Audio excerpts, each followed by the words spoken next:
Yo, undiscovered prospects on all platforms. Let's run through it right quick. We got here part 3 of the Eugene Bleecker player development.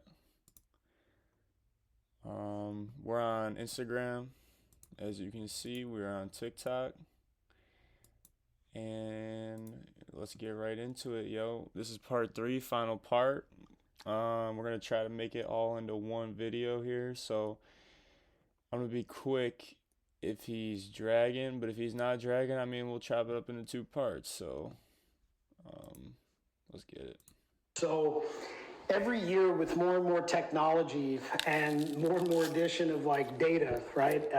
More and more teams know what they're looking for, but there's a huge difference between knowing what groceries you need to get from the store and actually knowing how to cook them. Right? There's a big difference between those two things. And one of the things that I think has been the most challenging for people is understanding the difference between feel and real, okay? So here we have 2 of the best hitters in the game, 2 of the more complete hitters in the game. They both hit for average, they both hit for power, they're both really consistent. We got Freddie Freeman on the left and JD Martinez on the right. Now, Freddie Freeman, high school draft pick, I think he was a second rounder, elite hitter, right? Always has been. Came up very old school, came out of California. He wants to think the swing down, and he'll fight you over it, and he wants to focus on hitting ground ball. Freddie Freeman was actually the dude that I watched like a lot of his swing and tried to like emulate some of the stuff because I thought his swing was very similar to what I was always trying to do. The shortstop every day. He wants to hit ground balls. And then on the complete opposite end of the spectrum, you have J.D. Martinez, right? He represents kind of the new school, the guy who was a 4A player that, wasn't really succeeding when he was getting his shots in the big leagues. And then he made a decision to make a swing change. And one of the biggest things for him was thinking to actually swing up and understanding that the ball needed to meet the bat on an upward trajectory. He never wants to hit a ground ball ever again. He says it all the time. Right? So you have completely different guys with completely different thought processes that both create really good results. And I think it's important to understand why, okay? So let's take a look at their spray chart. So on the left, we have Freddie Freeman from the 16 and 17 seasons, right? The green represents ground balls, the red represents line drives, the blue represents fly balls, and the black represents home runs. He's a left-handed hitter, and we see a tremendous amount of green on the pull side. Right? Really not so much oppo. In a 2-year stretch, we got like 12 green dots in the infield on the ground ball of the opposite field. Right? Let's take a look at the red. Line drives sprayed everywhere. It's line drives all over, but we're going to see some heavy pockets to the pull side.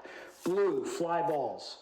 They're everywhere, but they're predominantly to the opposite field, right? And home runs, they're spread out. They're everywhere, okay? So now let's take a look at JD. He's a right-handed hitter. Green, predominantly pull side. Opposite field green, not so much, right? Red, sprayed everywhere, right? Pockets to the pull side. Blue, sprayed everywhere, but really heavy, predominantly oppo. And black, home runs everywhere. So you have 2 different hitters that are both really successful, that have totally different thought process, right? But they create the same data and statistics at the end of the day. Okay? As coaches, we have to continue to evolve and understand that different players are going to need different things, and we have to understand how everything affects everything else. That's crazy key right there. Don't let that go over your head. You can have multiple different processes for the same result. In baseball, all you have are, strikeout, walk, ground ball, then like fly out, line out, single, double, triple, home run. Like those are the only results you can have. Now, how you get those results can be however which way you can mentally get there, physically get there. Words are powerful. Feels are powerful. So when you take a look at this swing from Freddie Freeman, does that look like he's swinging down or up? Because I'll tell you what, to me, looking from the front view, he has one of the most vertical barrels in Major League Baseball. But when you really think about it, it makes sense. If you have a guy, right, that hooks too much, gets around the ball, pulls off, and you tell him to think oppo, right? Essentially, right now, he's making contact over here all the time, right? So So I disagree with this guy right here. He saying that Freddie has a vertical bat path, which to an extent I agree, but I also disagree. So Freddie talks about hitting the ball down because watch this movement that he makes towards the ball. Down, like and is it down, and he works that vertical bat path like off a flick of his top hand. Like he wants to work down and then flick with his top hand. And that's why I always watch this guy, because that's what it is. So I agree with him that it's a vertical bat path, but I disagree in the sense that Freddie wants to work down and aim to hit a ground ball to the shortstop, because his hand path will work down and give him the opportunity to flick up and then create that vertical bat path and then line drives, yada yada. To make contact to go that way, but a lot of times they'll actually pull the ball more effectively, right? Pull the ball, so it's a timing thing, right? He's thinking this way to hit the ball this way.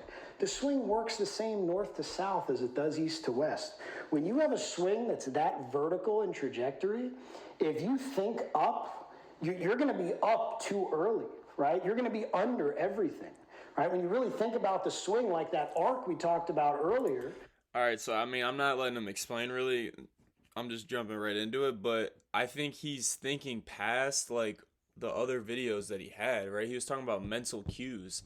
So like Freddie, it's not like Freddie naturally has a vertical swing.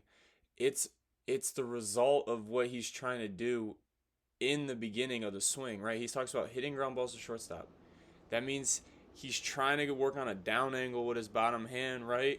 So then he can flick up with his top hand, right? It's not, oh, he has a vertical swing, so he's got a vertical bat path, like yada yada yada. I think he's missing the point of like everything he discussed in the past two videos. Okay? Like, what would swing down help a guy like this do? Well, it's going to help him move his barrel this way so it can get up out front where and when it needs to. It's just his version of thinking oppo to pull the ball better. He's thinking down to hit it on the upward trajectory, right? I can't stress enough how important it is to understand that, right? And the reality is all of this information affects everybody differently. Let's see what Pedro has to say about it. You threw it out in front of your face? Yes, I wanted to kind of try to get as far as to home plate as you can. I wanted to have an imaginary tube where I wanted to have my hand where I kind of wanted to see it and then follow the ball. And this gets exposed and doesn't have the time to get properly on top like it should.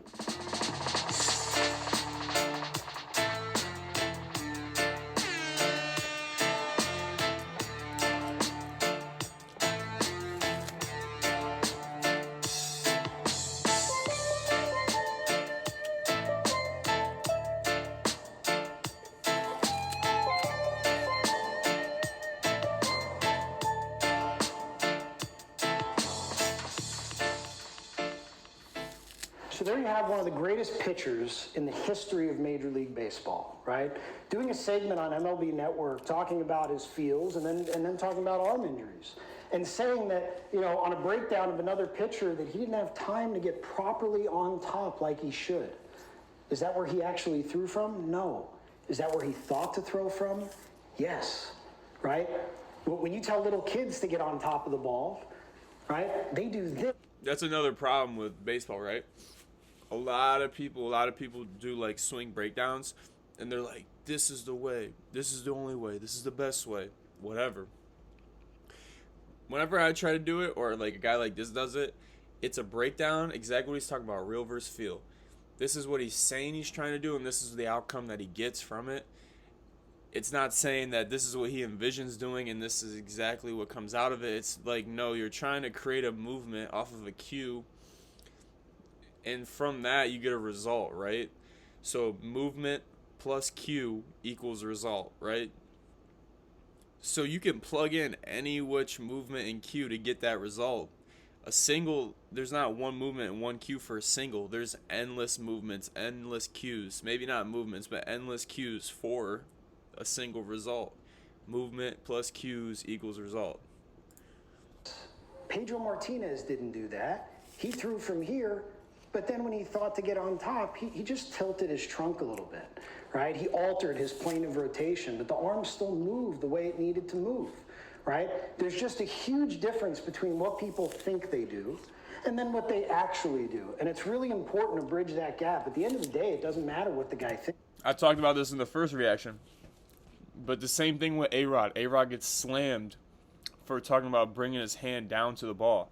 But in reality, that's what he would tell himself, and the result he got off of that was the mental cue that gave him the movement, creating his result. So when people bash A-Rod and say, oh, he didn't do that, he didn't actually do that, they don't even know what they're talking about. It matters if it works, okay? And when we think about all these hitters, right, these are some elite hitters throughout the history of the game. Do you think they all have the same thoughts, the same feels, do the same drills?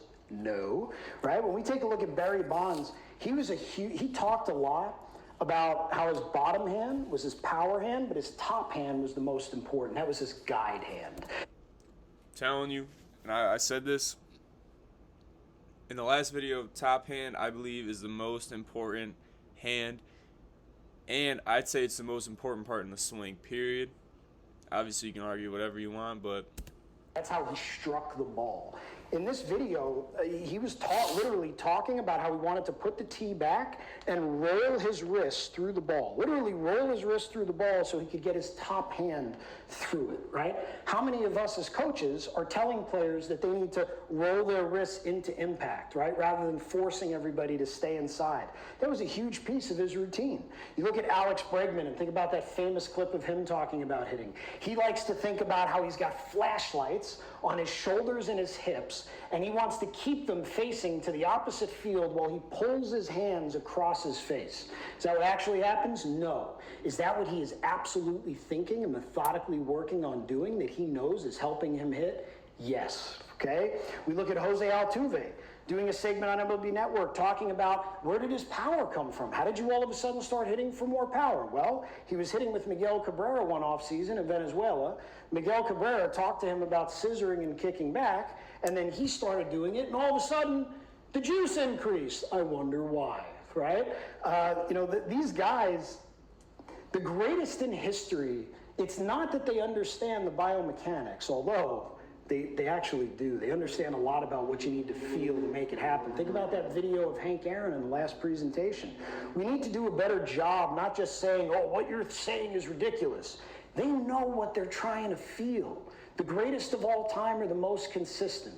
They know what it feels like when it's right, and they know what it feels like when it's off, and they know how to get it back. They know what they need to think, what drills they need to do to get themselves right. And I really want to lock in on the Pujols one, and I want to lock in on the A-Rod one, because both of these guys really... So before he goes on to this, think about it. When you get a video breakdown from your coach, he's showing you the movement. So, right, we got our equation. Movement plus cue equals result, right? So he's showing you on the video a movement and a result that you're getting. So if you have the movement and the result, and say that result is not the result you want, you got to change the movement and you got to change the cue to get a different result. If it's the right movement on the video breakdown and it's the right result, then whatever that cue is that you have in that, stay with it. But again, to circle back, if you have he shows you video breakdown, your coach, in practice or after a game, and it's the wrong result, fly out, ground out, whatever you don't want, you have the wrong movement and the wrong cue. You have to change your movement and your cue. Practice your movement and your cue to get that different result. Talked about keeping that barrel above the hands, right? Get that barrel above the hands, right? And when you look at it on video, like from the side, the barrel's not above the hands, barrel's below the hands, right? So everybody says, oh, that's ridiculous, that's ridiculous. Well, wait, not so fast, right? Not so fast. So let's think about this for a second. When you chop a piece of wood, right, you don't want this wrist to go under. You want a strong wrist and a strong top hand so you can deliver that axe head with that top hand, okay? His barrel was above his hands in relation to his spine, right? So if I stand even with my shoulders and I put my barrel above my hands, well, it's above, right? But if I tilt my trunk this way, My barrel can be above my hands in relation to my spine, but also below the ball on video at the same time. Think about how profound that is for a second. Think about that. They knew exactly what they're doing. They know exactly what they're trying to feel, right? And these things, the reason that they're so important to them is because these guys meticulously work on their craft. Their feel is different and better than most others, right? So again, we have to continue to do a better job as coaches of trying to understand what they're saying versus what's actually happening, okay? When we look at feel versus real, when you really think about the science, it proves that the old school was more right than they are wrong. Think about the last example. Think about swing down, right? If I think about swinging up, right, I might drop this way instead of this way. If I think about swinging up, I might not be able to create that compression into my front leg because my energy is going to come up out of the ground instead of compressing that lead leg down into the ground, right? That thought of down, I think it helped a lot of guys really put their body in a position where they were rotating with posture efficiently this way, helping them stop on that lead side, right? And the swing is an arc. It's going down before it's traveling up, okay? The information wasn't the problem. The problem is that every individual interprets information differently. If I tell 5 different players to get their hands back when they hit, you're gonna see 5 different movements. But if all this is a result of how we move, and there are good positions and bad ones, like they're interpreting. Dude, and the thing between the old school and the new school is like, it's like any debate. Like, it's like polar opposites, old school, new school. Like, if you're on either end of the spectrum, it doesn't work. You got to be somewhere in the middle. But at the same time, old school has a real good understanding for the most part about feel, whereas new school is all about the numbers and the results. All right, so like the missing point is the mind. That's why I made this whole page. You have movement. Old school is all about like movement and, you know, a little bit of cues. I'd give it to them. New school is all about results and movement. The biggest chunk missing in between both of them is cues. What are you mentally telling yourself? That's the biggest missing link. Interpretation means everything. If we tell them something and they don't interpret it well, it's a bad thought, it's a bad cue, it's a bad drill, okay? And one of the things we like to say is that everything works and everything sucks, because that's Movement plus cue equals result. I'm pinning that on my story right now. truth. It does. Everything's right for someone and not right for someone else. And our job as coaches is to build a huge toolbox and figure out what things affect what and how we can alter and change those patterns in our players, right? Mookie Betts, the adjustment Mookie Betts made in the middle of his slump, it came as a result of watching video and taking pieces of advice from teammates and coaches. But the key was being aware of what he was thinking while not overdoing it, right? But being aware. Players need to be aware. They need to understand what's actually happening first before they can actually create any kind of effective change, okay? And that's why you have to start with evaluations. I haven't worked with any player in the last 10 years, 11 years now, without doing an evaluation. It never made sense to me that all these players, they have all these different coaches, they switch teams all the time, they got their private guy, their high school, they got 3 different coaches, right? They got their travel ball. Everyone's telling them different stuff. An evaluation gives you the opportunity to get on the same page, figure out where they're coming from, understand what they don't do well. This happens to be an evaluation of a professional player that we got to work with the last couple off seasons, but this was from his first off season with us. If you look at these GIFs, what you're going to notice, look at the first one. See how tall his posture is? And then after you see him land, he's going to kind of stay tall, and then his arms are going to get stuck. Everything's going to get stuck, right? His arms are not able to work freely around his body. And then if you go over here to this GIF, you're going to see how open he gets into landing. He's not creating that good lead leg to block against. He's not landing in that good position we saw all those other guys landing in earlier. Take a look right here. You're going to see that lead hip kind of leak open as he sinks, okay? And then when you look at this one, you're going to see how much movement there is before anything actually happens to the barrel, okay? So his inability to consistently get to an effective landing position screwed up everything else that happened after it. See how tall he is with that open pelvis right there? he's stuck, and there's no way for him to actually effectively get across his body. See how much rotation he's had here? But look where his barrow still is. It's all the way back here. All these moves didn't help that at all, right? He also, individually, happened to land with an open front foot, and he has about 60 degrees of internal rotation in his lead hip. That's an excessive amount. That's a lot, right? That means that if he puts his foot here, right, same position as a guy with 30 degrees, the guy with 30 degrees will stop here, but he keeps going all the way around. Okay? And that made it nearly impossible for him to get any kind of cross-body reciprocal movement into impact to the middle of the field because all of his energy was going that way, right? Now, when we think about changing it, how do we train in the weight room, right? Form, then test the pattern by adding load. You wouldn't just add load, right? You'd work on pattern first. And if the pattern fails as you go up in weight, right, you drop the load, go back to the pattern, right? You don't add a whole bunch of load to a bad squat pattern, right? So a couple of years ago, I was studying like dynamic systems theory. It was about 5 or 6 years ago, and I was reading a book on nuclear power plants. Like their systems have to be perfect because if they don't, a whole town blows up, right? And they have to learn a whole lot of things, right? So when it comes to like skill acquisition, one of the things I created was breaking down an understanding of how to transition these things. A lot of times people say, oh, you can do it in the cage, you can't do it on the field. But that's because you have no process, right? We start out with prep work, field work, PVC work, med ball work. We start out without a bat in our hands.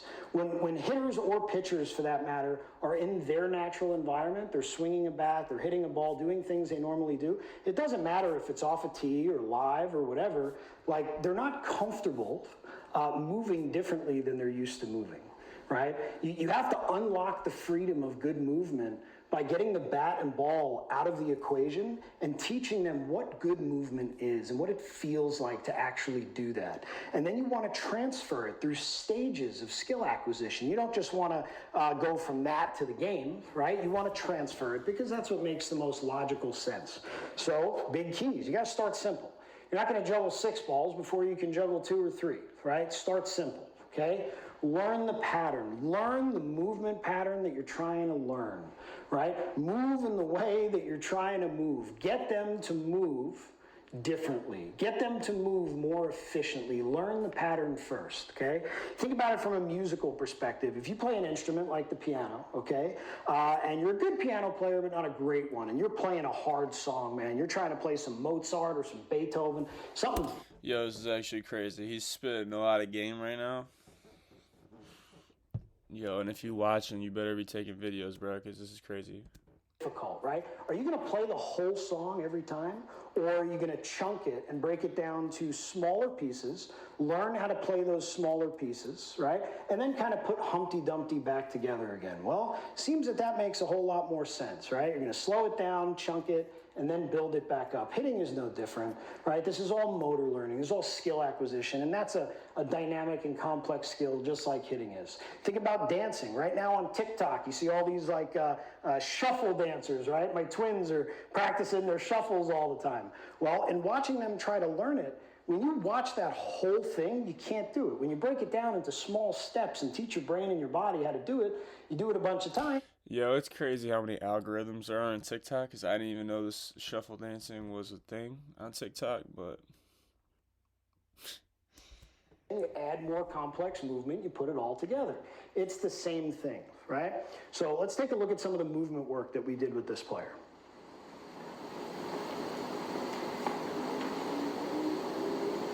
Here we're working with a PVC pipe, right?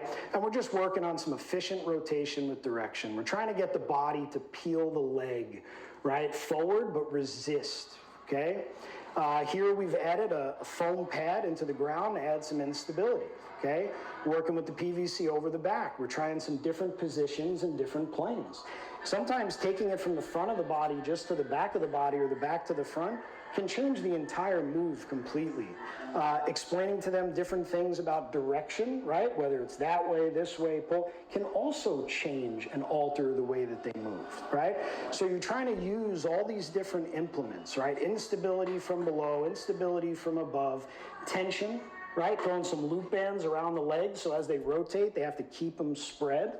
okay? Trunk stability, holding the bands apart so you gain some stability in the middle of your body, right? Then some med ball throws or some, those are really light. Those were soccer balls. Those work really, really well too, right? Move to some scoop tosses. And we're trying to create a lot of force in a small window of time and space. So you can do any and all of these things and not only change the implements, you can also utilize time constraints, right? So have them close their eyes, and when you say go, they move, right? Or stand behind them, and when they hear you clap, that's when they have to get the ball or the object to the wall or their partner as quickly as they possibly can. Okay?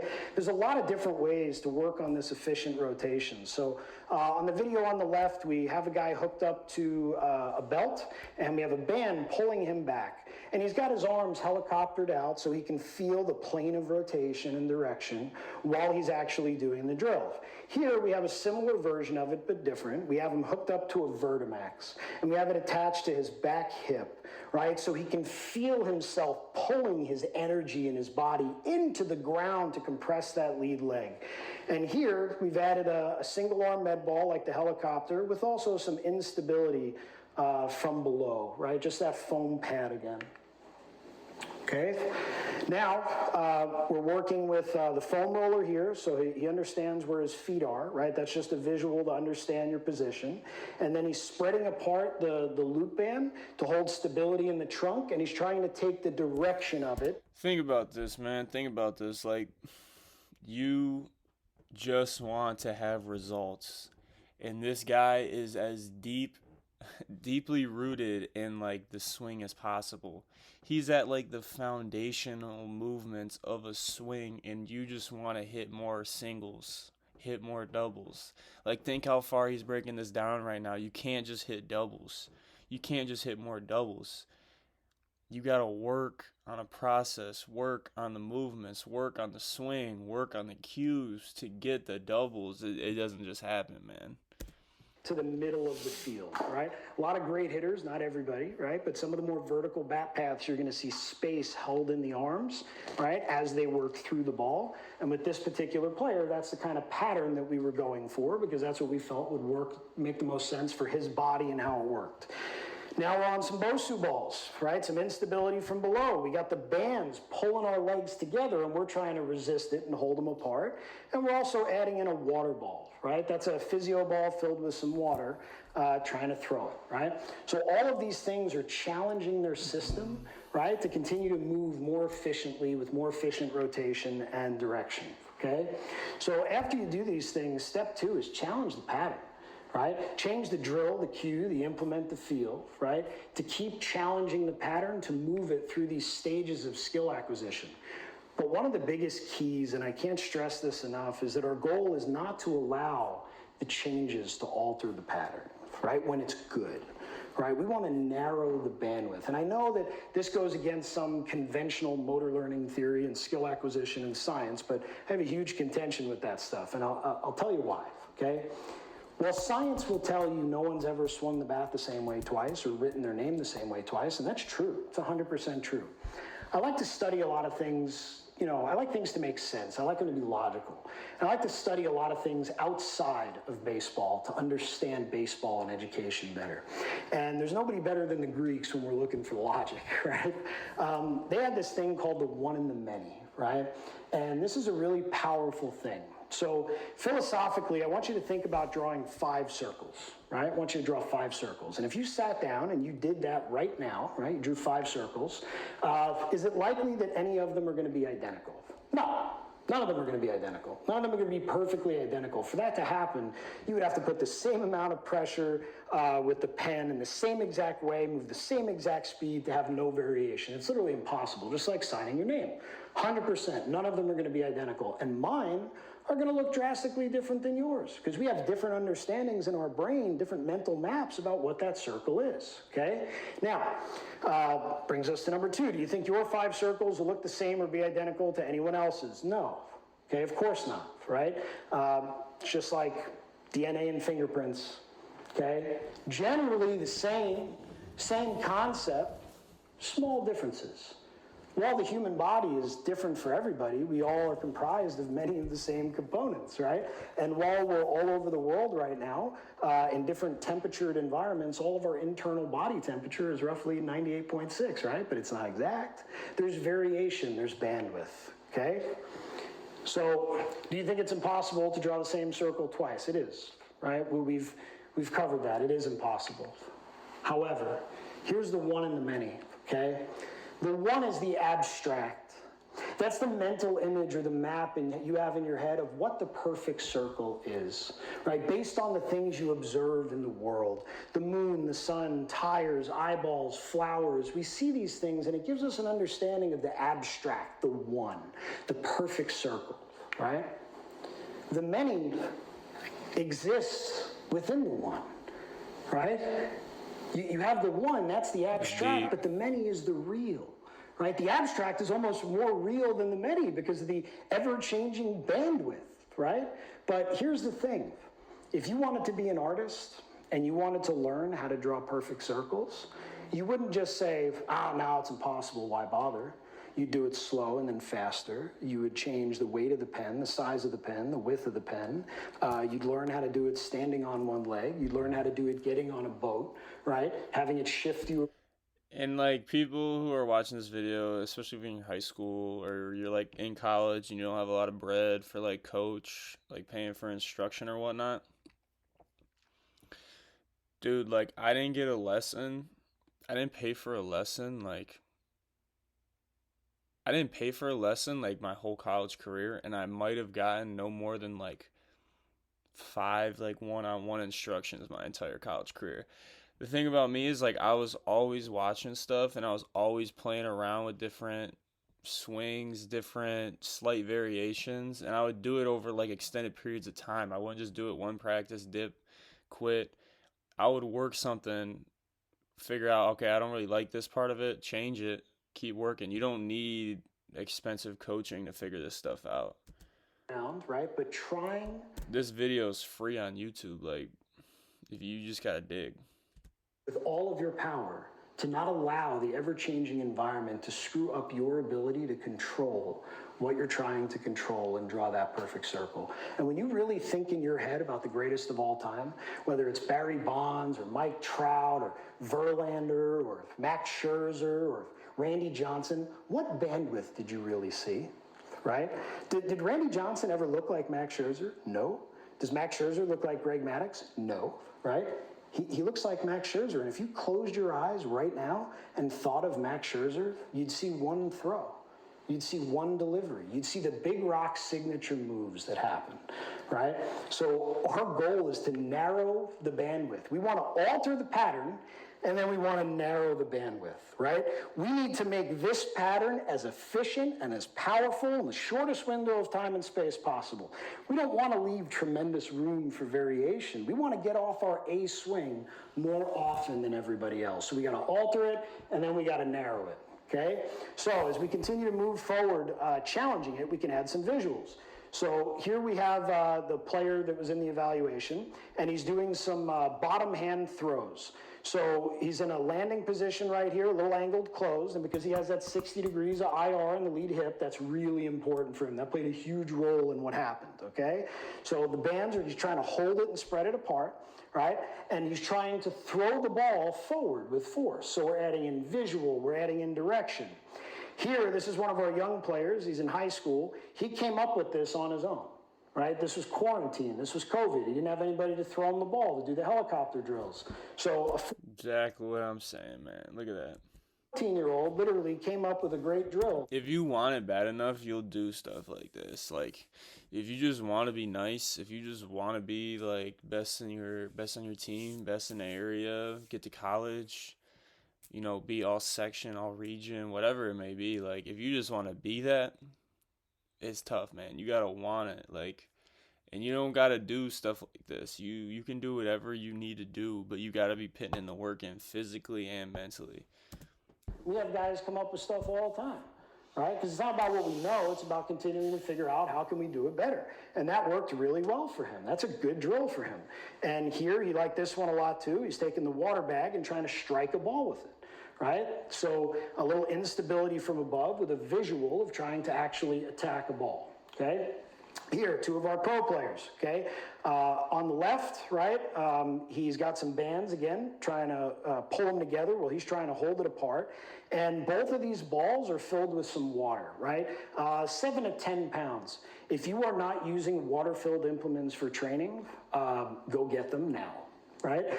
Because they are going to continue to change everything about the way that we understand human performance and all of it, okay? The instability, right? The sloshing around of the water creates constant co-contractions in the body, right? Which forces us to stabilize and react with stabilization, which creates deceleration, right? So water balls are absolutely amazing. So we have the directional component here. Now take a look at this big donkey, 6'3", 230, okay, because of all the things that it actually adds. So when we take a look at this one, this is a water ball. We're doing a forward chain into a catch of a water ball. We're back chaining it and then throwing it. At the catch, the water is going to slosh around. You literally All right, we back. My bad. I had to take a call. have to brace and stabilize for impact, okay? And you All right, I'm gonna be honest. The reason I'm skipping this stuff, yo, is because it's gems, yo, but I'm just fascinated with, like, the breakdown of stuff, the mental aspect, and, like, these movements are good, right? And if you want to know these movements, like, watch it. But, like, I understand it. I don't think it needs, like, this deep of a breakdown. But I get why he's doing it, this type of presentation and whatnot. So I get it. It's good stuff. If I was playing, I would implement some of the stuff, right? But I'm not. I'll be interested. I might watch it again, right? But I'm not. I'm interested in other things here. think, right? And this is what I used to do, right? 10 years ago, we were doing this drill 50 times, then we're going to do that drill 50 times, then we're going to go to regular swings, right? It doesn't work as well, right? Like you want to learn the moves, but then as you move forward, you want to blend stuff together. So as you transition, like say from tee to toss, or from movement work to tee, or movement work to toss, you do the first couple and they feel great, they're good. But then the results aren't as good, you're not moving as well. Don't keep going, dummy. Like stop, grab the water ball, or do the exercise that was helping to create the Alright, step 3. I just wanted to get that in case you guys wanted it too. Because low-key I wanted to see that. It's like reading a book, dude. I heard some guy say that, not some guy, but I was listening to a podcast and dude was like, every time I get a book, I don't read the whole thing. I just go through the I go through the like table of contents and see like what chapters I think would, impact my life right now. So like ever since I saw that, dude, it's like watching everything through and through. It's like find what you need.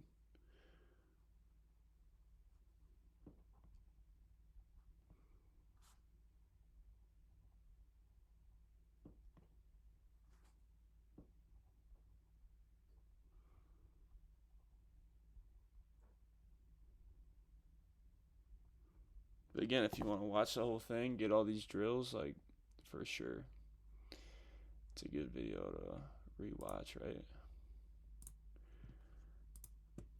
and try to eradicate it with intelligent and very well-crafted thoughts and drills that you think will specifically address these inefficiencies that you see in your players, okay? So here's another variation. So we're going anchored, but we got 2 tees here, okay? I like this one a lot, and the players do as well. So this tee is low and, I think it was in more, and this tee is up and away, all right? So the goal here, he's in launch, and I'm calling 1, 2, A or B, right? 1B, 2A. You don't want to make it 1A, 2B, because in their brain, then it's the same thing and they always know. You want it to be difficult for them to solve the problem. I've even had to go to saying other languages, like 1, 2, uno, dos. Like that's 1 in dos and that's 2 in uno. And I'm standing off to the side, or the coach is standing off to the side, and then calling something out, and their job is to react appropriately to the right ball and strike it efficiently, right? So that's a way to challenge the pattern, challenge the system, okay? Now this one's gonna look funny, but boy, was this one huge for this guy. So this guy's like 5'10", super twitchy, best athlete in the entire organization. When they called me to send him, they said, look, we drafted this guy a couple of years ago, and he's best athlete in the whole system. One, we can't keep the guy healthy, and two, he's just underperforming. He is crazy twitchy. Like when we did his evaluation, he was landing open and still getting counter rotation, which means, boy, can he pull out slack from some really bad positions, right?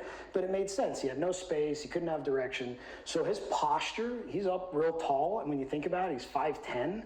So he's always kind of wanted to be that way, but hasn't really gotten any posture.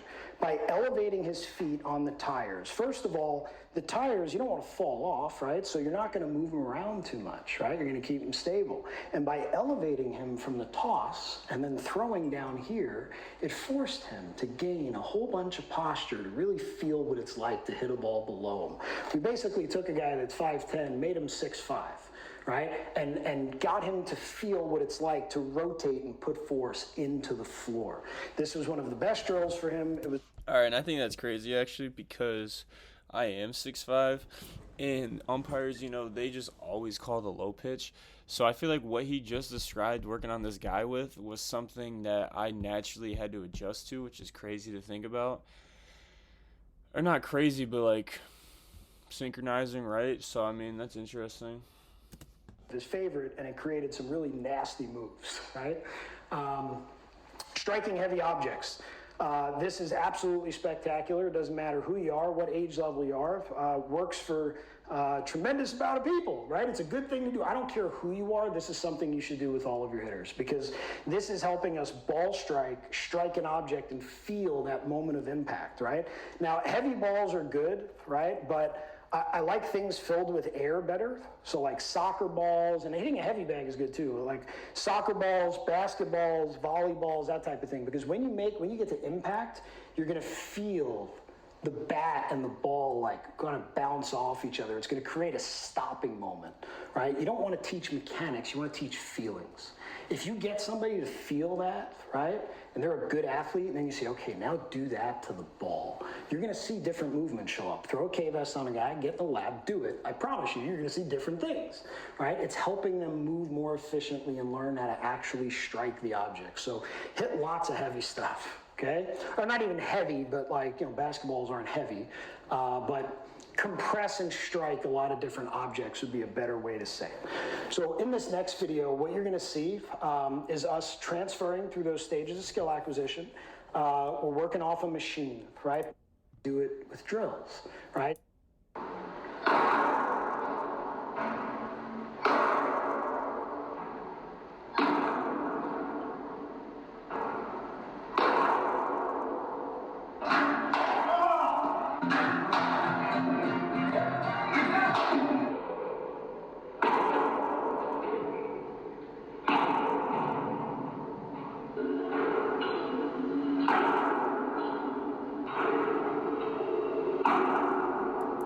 Those are clean, yo.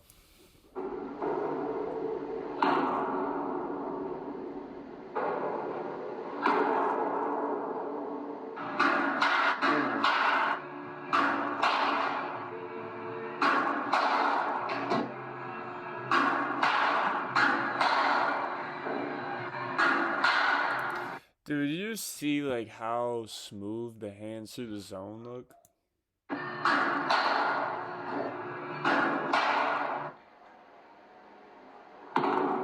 Like some people you just watch their swing and it looks like it's like 2 parts or 3 parts and it just looks uncomfortable. These swings look comfortable and smooth.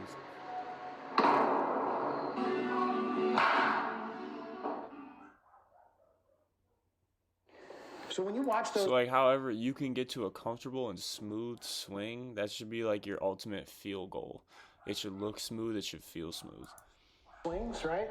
Like they're not all exactly the same. They're not all perfect, but we're hitting all of the big rocks, right? We're narrowing his bandwidth. If you remember the evaluation video, which was taken like 2 months before that, like, his game swings, because we evaluate in-house too, but we want to see game swings. Remember, it's got to happen at 7 o'clock, right? So in his game swings, he was opening up early into landing. He didn't know how to put force into the ground against his lead leg with direction.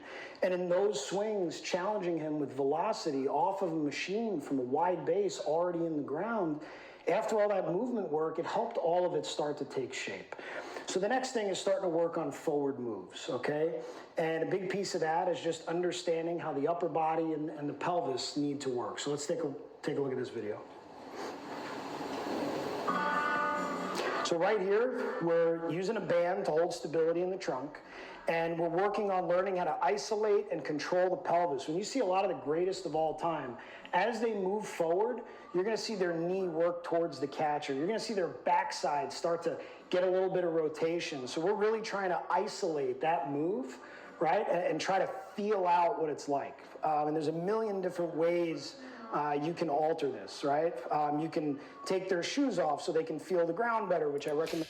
And me personally, like he talks about his backside rotation, he might talk about it a little bit more, but I would basically start corked and then just rock into it almost. Like some people like start neutral, twist, separate, land, go.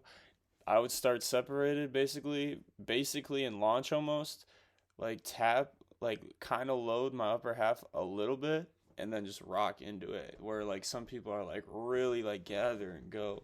I was just like loaded lower half, tap. With all of your players. You can do it on foam rollers. Literally a million different ways you can manipulate the drill to create the movement that. So you want to transfer those shuffle throws into shuffle swings, okay? And you want to generally see 2 shuffles forward. When guys do it once, you don't see the same type of good moves in athleticism. You want them to kind of shuffle twice, because that second shuffle is when you're really going to see the good stuff start to happen, right? And it really doesn't matter. We do these with big leaguers, you do them with little kids, and you see a lot of good stuff start to show up, okay? Again, the process, right? Just transferring through all these stages of skill acquisition, trying to continue to work towards more game-like things, okay? Now let's talk about cues for a second, okay? Because this is a powerful. Here we go. This is what I've been waiting for, bro. Come on. One. So this is one of the best cues we've ever come up with, and I'm going to explain why.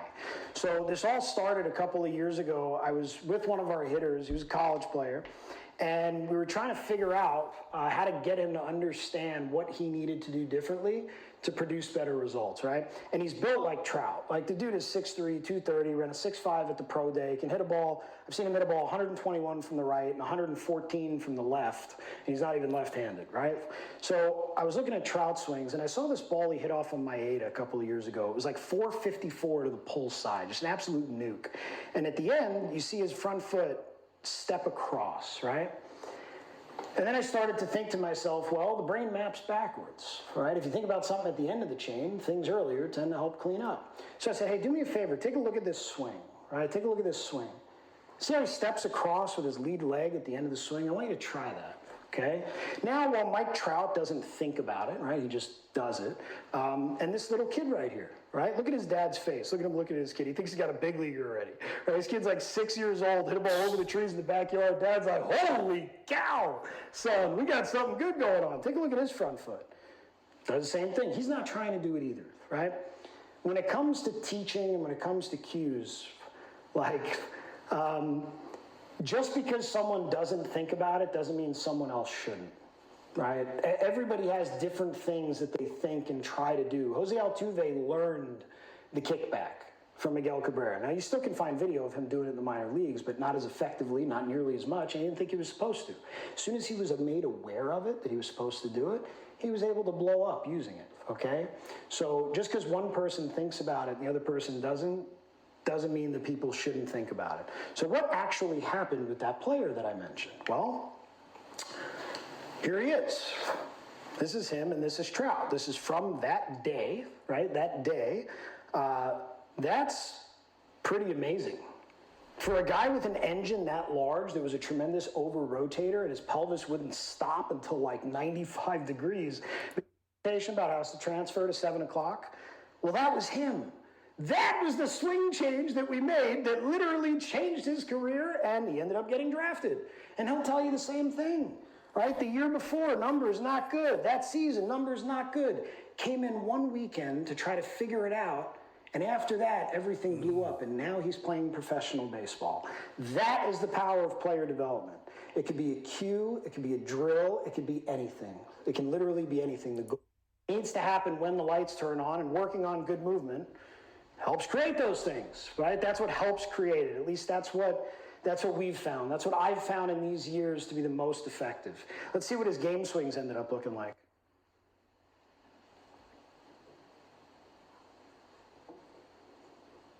Some BP. Well, I wasn't actually watching him, and I was looking at his numbers, right? Because we hadn't spoken in a little bit. And I saw that his numbers were going down. So I sent him a text, and he sends me back, yes, my front shoulder and hips have been flying open the past couple games, and I've been chasing everything high and low. I'm not seeing it. The reason I knew that without actually looking at his swings is because he always has the same issues, the same ugly stuff. The bad patterns don't go away forever. They just become more dormant. And that's why we need to be aware of them and keep working on them the same kind of ways, right, through our training stuff, right? So then I sent him back. I haven't watched one at bat. I sent you that text because I saw your numbers and already knew. How might you ask? Because it's always the same stuff. Now, this was a minor leaguer, right? This was a minor leaguer. So through that conversation, okay, like I gave him a thought, and it worked. Let's take a look at before. So in his And that's the thing with baseball. It's like it's constantly in motion. You can never have perfect. You can never just have good days. You have a bad day, then you have a good day. You have an awful day, then you have a great day. And it's just about constant motion. You're going to always have the same issues, but like you said, sometimes they go dormant for a while. And as you get better, you get better at making them dormant longer and pre-adjusting before it gets to crashing. You can pre-adjust on a little dip before it goes to a big dip. You can readjust on a little dip, make it go right back up. You don't have to crash all the way down to 3 hat trick games and then figure it out, right? You figure it out, boom, figure it out. Boom, figure it out. Boom, figure it out. Move, this is him into landing, right? You can see how that pelvis wants to leak open and that foot wants to leak open. It looks you have to be able to look at video and analyze without overthinking it, right? But you have to have a plan. You got to have a go-to. Now, ultimately, like we said earlier, results don't lie. So that player earlier hit 264 the season before, and then hit 346, slugging 457 to 570, and OPS 783 to 958. And oh, by the way, he made his big league debut, and he stuck, and he ended up hitting the middle of the order for a Major League Baseball team the next season, or in the season after that, right? So this is a player that was a career minor leaguer under from us, or like what you heard today. I published a book a couple of years ago called Old School versus New School, the application of data and technology into baseball. It's the what, but we also do a lot of consulting, right? MLB. All right, this is the third part. Fire 3 videos, right? I mean, I'm going to probably keep reacting to more stuff. I mean, I kind of rock with doing it. If you watch this and you like this, remember, we're on a gram, Undiscovered Prospects. Tap and discover yourself so the next level can discover you, whatever the next level is. We're on TikTok. Boom. And remember, if you're watching this, we're on YouTube. All right, so I appreciate you guys watching. Peace.